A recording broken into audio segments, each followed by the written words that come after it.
Welcome to this podcast produced for Business Lincolnshire as part of the Fit for Business programme. I'm Guy Lewis and we are joined today by David Knight from PECT. Hi David, how are you? Hi Guy, yeah, very well today, thank you. How are you? I'm good. So we chatted about carbon footprint last time we met. What are we looking at today? So what I thought we'd do today, so when we talk about the carbon footprint, we were talking about the importance of measuring information. Mm-hmm. So as we discussed, the carbon footprint, what it can give me is an identification of where my priority areas sit. So if I'm going to drive efficiency for an organization through my business, I need to know where to prioritize that time. So what we're going to do today is actually just take that a little bit further and to look at what we term resource management. Mm-hmm. Essentially, it's just looking after the, what you consume as a business and the behaviors that sit around that.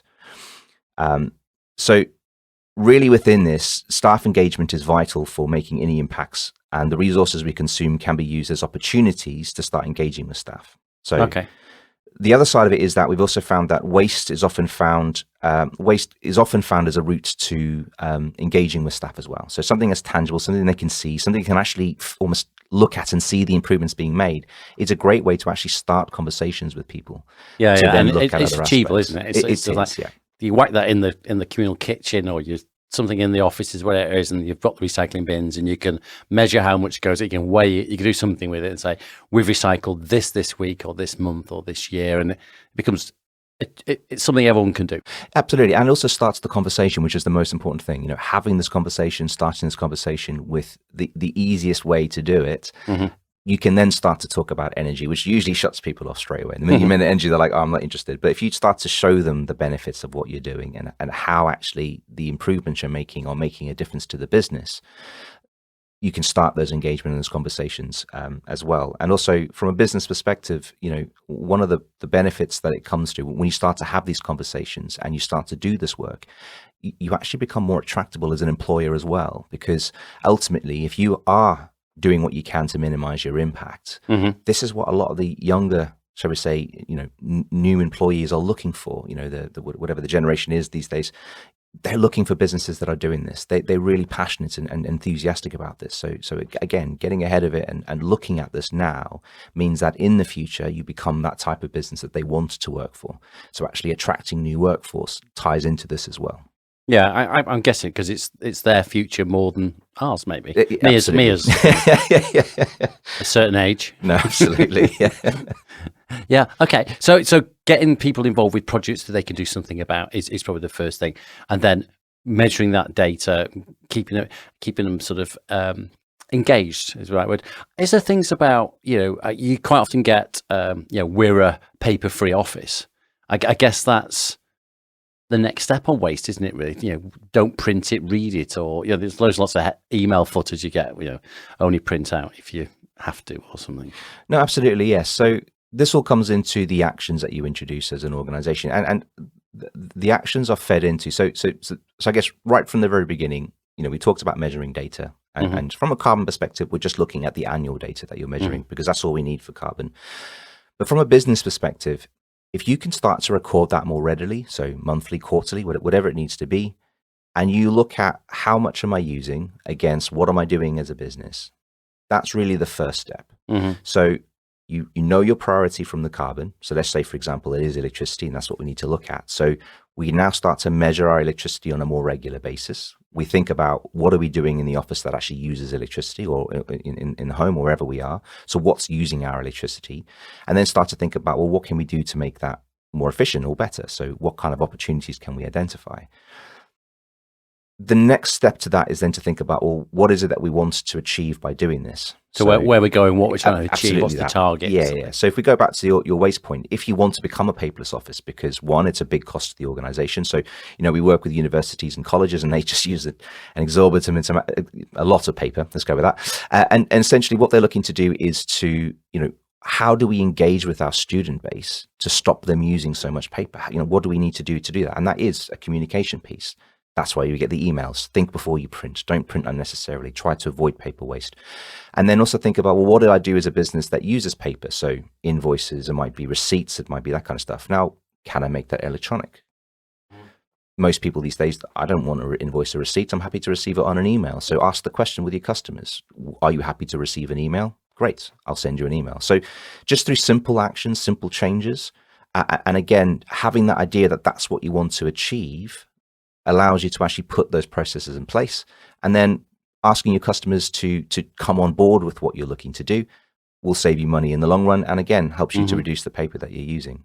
There's a great example of that, wasn't it? Again, I always go back to the pandemic, and we've dealt with certain businesses and certain organisations where paper and handwritten signatures was the only way.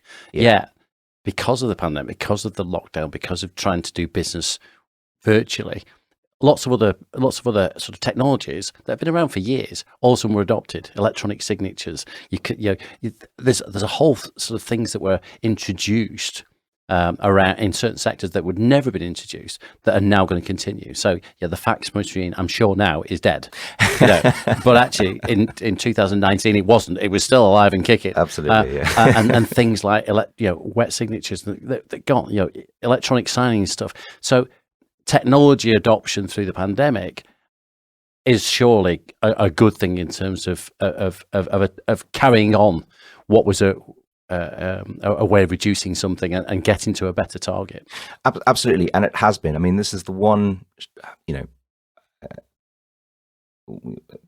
however we look at COVID, one of the benefits that it did come out. Yeah, there's not many. There's not many. But if we can look at any silver lining, we can find out of a very dark cloud. One of the benefits that we have seen with it is exactly this explosion and catapult of technologies that actually, I've been doing this for countless years now. It almost seems like that, and we've been talking about this for years.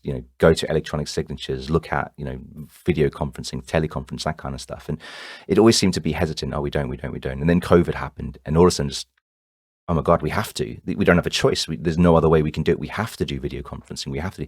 And these technologies that are already sat in the background just went, okay, great. Yeah, we can do this. We can already do this. And there was teething problems because they weren't necessarily ready for the capacity they needed to, but they were quickly ironed out, and now these became things that everybody does. So not being able to touch things, not being able to give things to people because of that contact risk, that really helps. Yes, flyers, brochures, Absolutely. Printed material, excellent. Exactly that. So we had to actually change as businesses to think about, well, how do we deliver the same service where we actually don't have the opportunity to use things like paper?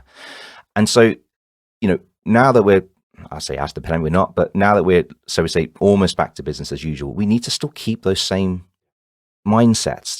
There are always better ways of doing things. Technology is always there to help us. We just need to make sure that we, by understanding why and what we do, and then think about, well, how can we do it better? What can we do better? What can we introduce? What technology is out there that I can bring into the organization to actually improve what it is I'm doing, and therefore actually save cost for the business by doing so as well.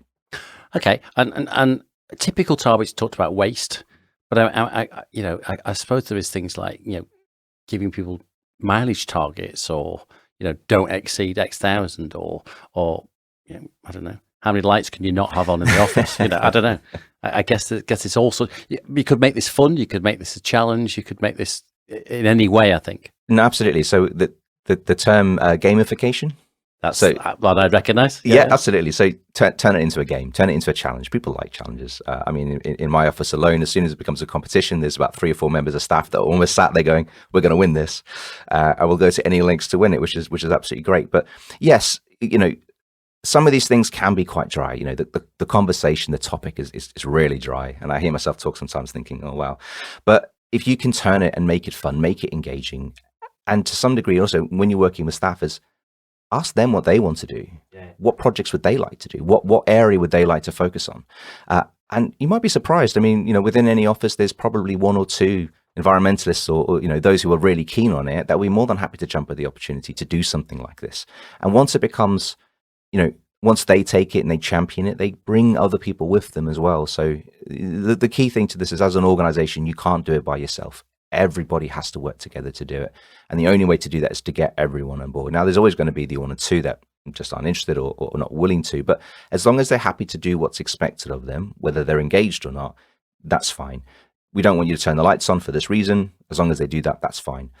The other point it's going to come to, so you said about sort of other things that you can do, other sort of options. So,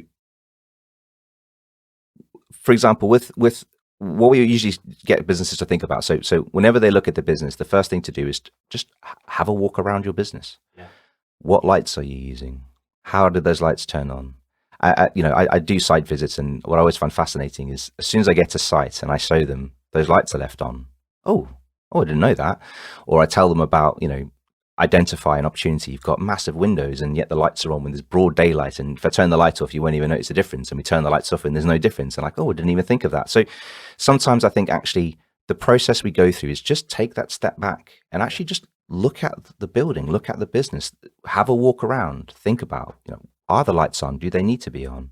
How is the heating controlled? Who's doing that? Who's turning the thermometer? How am I managing that? How old is my boiler? Yeah. A question I ask time and time again. They look at me and go, I don't know. So these are things to think about as a business. And it doesn't take a lot of time. I mean, you can do this once a quarter, take an hour, just have a walk around, pick something. If waste is your topic for this quarter, look at your waste. What kind of things are you throwing away? Are you recycling? Is there a lot of food in your general waste bin? Can you do composting? Do you have space on your site to actually have a composter? Again, can you make a garden and use the compost to actually grow stuff within the garden? So again, there's opportunities everywhere, but we just need to take that step back and actually just look at it. Not necessarily in the business mind, but more a case of where is there opportunity for me to make an improvement?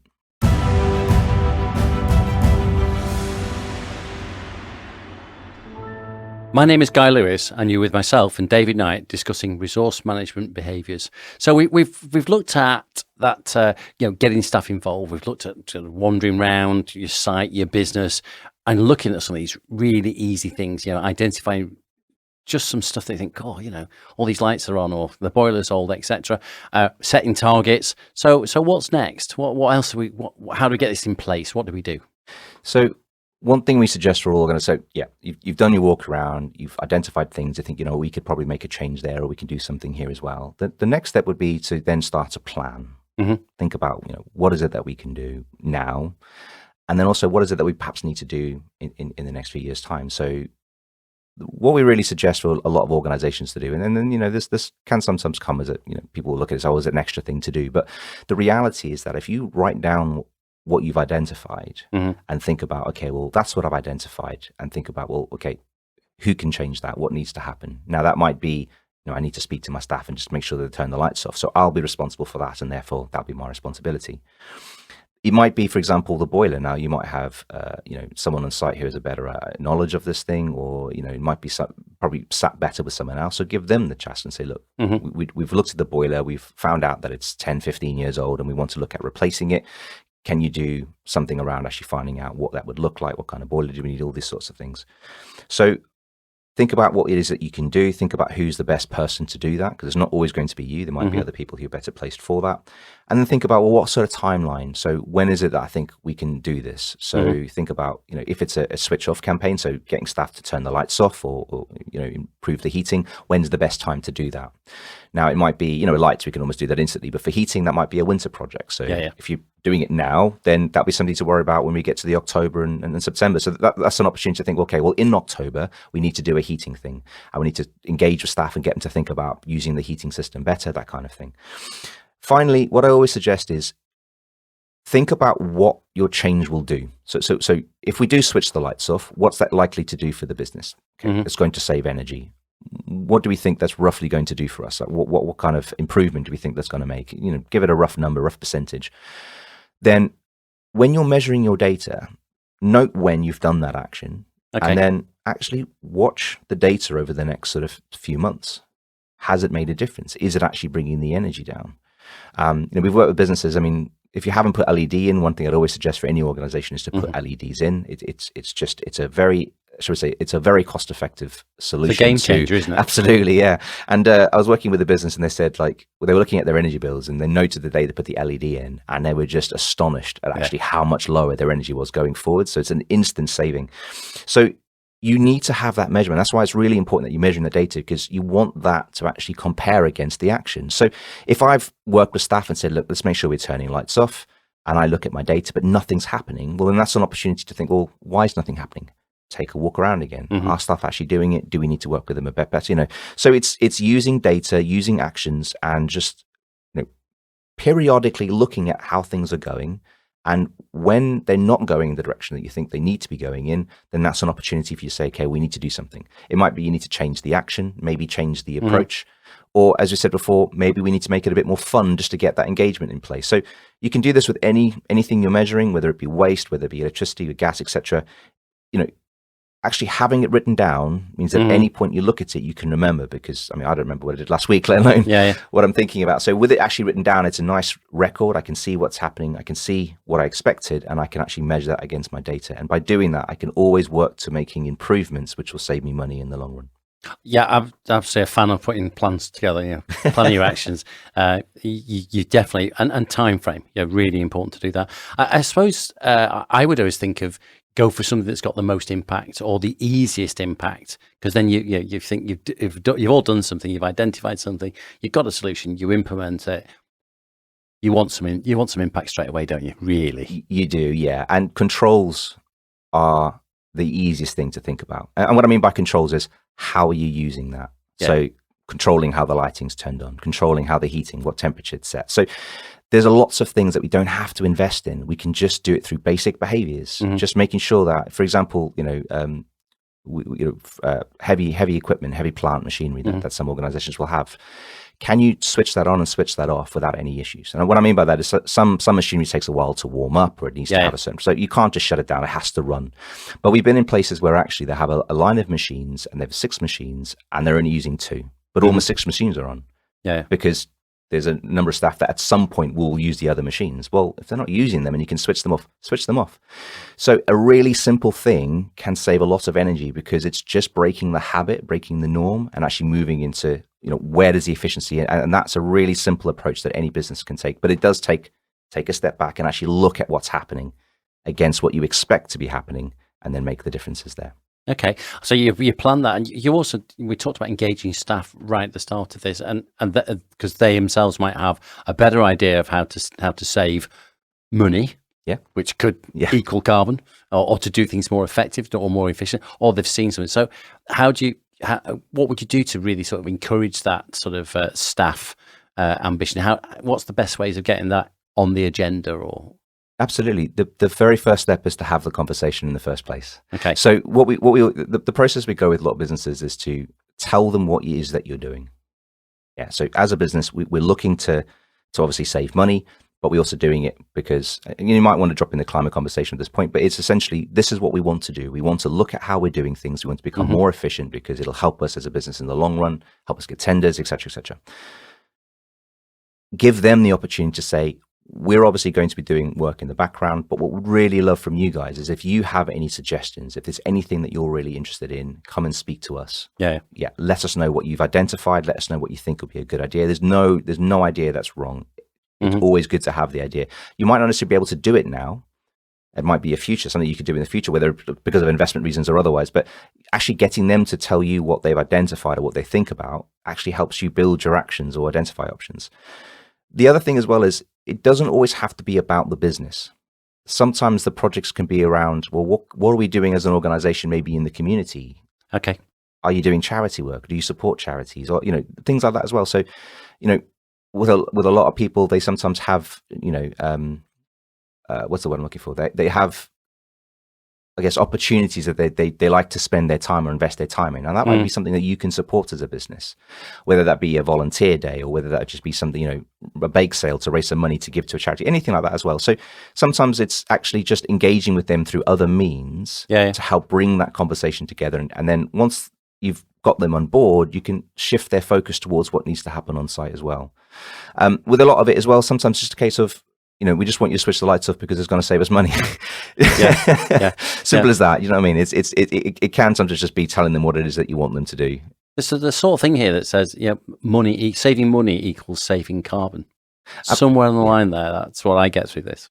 Absolutely. As I said before, the only way to save carbon is to save the resources that you're using, or invest in better technology. 2 options. But if we look at the sort of the reduction point of view, yeah, absolutely. If you make anything more efficient, you use less energy, which means you pay less money. David, thanks again for joining me today. I look forward to chatting again soon. Yeah, thanks for having me again. Cheers. Thanks. You've been listening to a Business Lincolnshire podcast. Look out for the next episode. If you're listening on the Business Lincolnshire YouTube channel, don't forget to give us a thumbs up or subscribe down below. If you're on your favourite podcast platform, then remember to follow the show. More information at businesslincolnshire.com.